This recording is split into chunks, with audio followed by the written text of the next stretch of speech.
ಮುರಾರ್ಜಿ ದೇಸಾಯಿ ವಸತಿ ಶಾಲೆಯಲ್ಲಿ ಆತಂಕದ ವಾತಾವರಣ.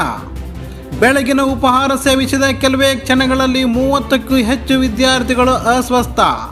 ವಾಂತಿ ಹೊಟ್ಟೆ ನೋವಿಂದ ವಿದ್ಯಾರ್ಥಿಗಳ ಪರದಾಟ. ಆಸ್ಪತ್ರೆಗೆ ದಾಖಲ. ಅವಲಕ್ಕಿ ಉಪಹಾರವೇ ಕಾರಣವೇ ಅಥವಾ ಇನ್ನೇನಾದರೂ ಕಾರಣವಿದೆ? ಅಫ್ಜಲ್ಪುರ ತಾಲೂಕಿನ ಕರ್ಜಿ ಗ್ರಾಮದಲ್ಲಿ ನಡೆದ ಈ ಆತಂಕಕಾರಿ ಘಟನೆ ಬಗ್ಗೆ ಸಂಪೂರ್ಣ ವರದಿ ಇಲ್ಲಿದೆ. ಬೆಳಗ್ಗೆ ಕಲಬುರಗಿ ಜಿಲ್ಲೆಯ ಅಫ್ಜಲ್ಪುರ ತಾಲೂಕಿನ ಕರ್ಜಿ ಗ್ರಾಮದ ಮುರಾರ್ಜಿ ದೇಸಾಯಿ ವಸತಿ ಶಾಲೆಯಲ್ಲಿ ಇಂದು ಆತಂಕಕಾರಿ ಘಟನೆ ನಡೆದಿದೆ. ಬೆಳಗ್ಗೆ ಉಪಹಾರ ಸೇವಿಸಿದ ಬಳಿಕ 30ಕ್ಕೂ ಹೆಚ್ಚು ವಿದ್ಯಾರ್ಥಿಗಳು ಏಕಾಏಕಿ ಅಸ್ವಸ್ಥಗೊಂಡಿದ್ದಾರೆ. ಅವಲಕ್ಕಿ ಉಪಹಾರ ಸೇವಿಸಿದ ಕೆಲವೇ ಸಮಯದಲ್ಲಿ ವಿದ್ಯಾರ್ಥಿಗಳಿಗೆ ವಾಂತಿ, ಹೊಟ್ಟೆ ನೋವು ಹಾಗೂ ಅಸ್ವಸ್ಥತೆ ಕಾಣಿಸಿಕೊಂಡಿದ್ದು, ತಕ್ಷಣ ಗ್ರಾಮಸ್ಥರು ಅವರನ್ನು ಕರ್ಜಿ ಸ್ಥಳೀಯ ಆಸ್ಪತ್ರೆಗೆ ದಾಖಲೆ ಮಾಡಿದ್ದಾರೆ. ಬಳಿಕ ಹೆಚ್ಚಿನ ಚಿಕಿತ್ಸೆಗೆ ಅಗತ್ಯವಿದ್ದ ಕಾರಣ ಎಲ್ಲ ವಿದ್ಯಾರ್ಥಿಗಳನ್ನು ಅಫ್ಜಲ್ಪುರ ತಾಲೂಕು ಸರ್ಕಾರಿ ಆಸ್ಪತ್ರೆಗೆ ಸ್ಥಳಾಂತರಿಸಲಾಗಿದೆ.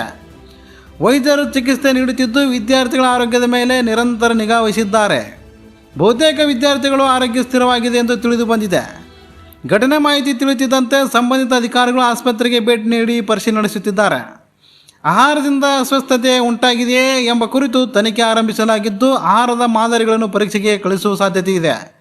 ವೈದ್ಯಕೀಯ ವರದಿ ಬಂದ ಬಳಿಕವೇ ಅಸ್ವಸ್ಥತೆ ನಿಖರ ಕಾರಣ ತಿಳಿಯಲಿದೆ.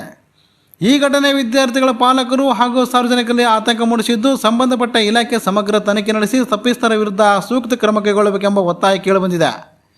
ಈ ಪ್ರಕರಣದ ಬಗ್ಗೆ ಇನ್ನಷ್ಟು ಮಾಹಿತಿಗಾಗಿ ವಾಯ್ಸ್ ಆಫ್ ಜನತಾಗೆ ಜೊತೆಯಲ್ಲೇ ಇರಿ.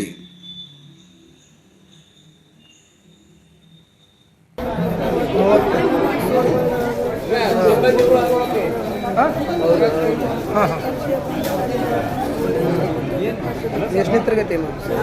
7th standard.